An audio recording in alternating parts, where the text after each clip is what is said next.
talk about most things to do with money, money is meant to be local. It's US dollars.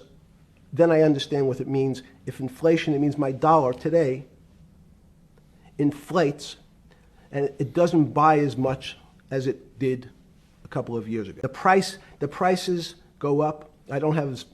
It seems that everything is great, but in fact my dollar is shrinking in value. So if you're in America, you can feel inflation. Your salary's gone up, but you can't buy the same car. In fact, it starts to feel weird because the value. That's why I wanted to ask the question then. This is my point. Sure. The people who live and breathe this, the central banks, have been haunted by the specter of inflation since the late 70s. The two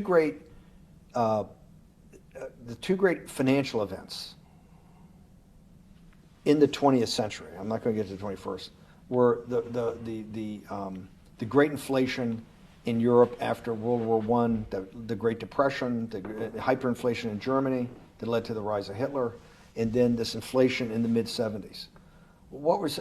Before you go to explain inflation, why is the specter of inflation always the central thing in central bankers' minds? Because it goes back to the first concept I said, the weird concept of fractionalized reserves. So for example, why is not only inflation, most bankers are terrified if the public understood that the bank really doesn't have their money at any one time.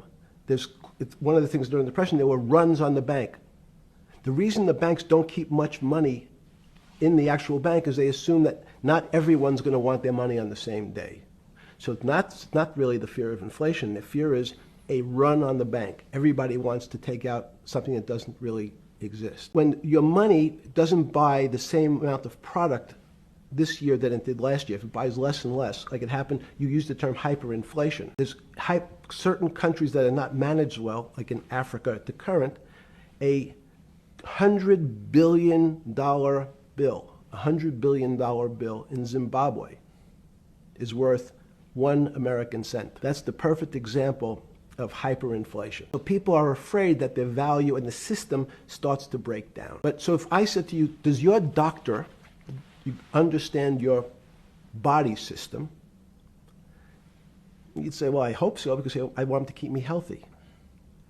But you could have a kidney infection, you could have a heart attack, you could have a broken knee. And in fact, when you ask the question, very few doctors understand your entire body. The world economy and your body are both comprised of little systems interacting with each other and making one big system.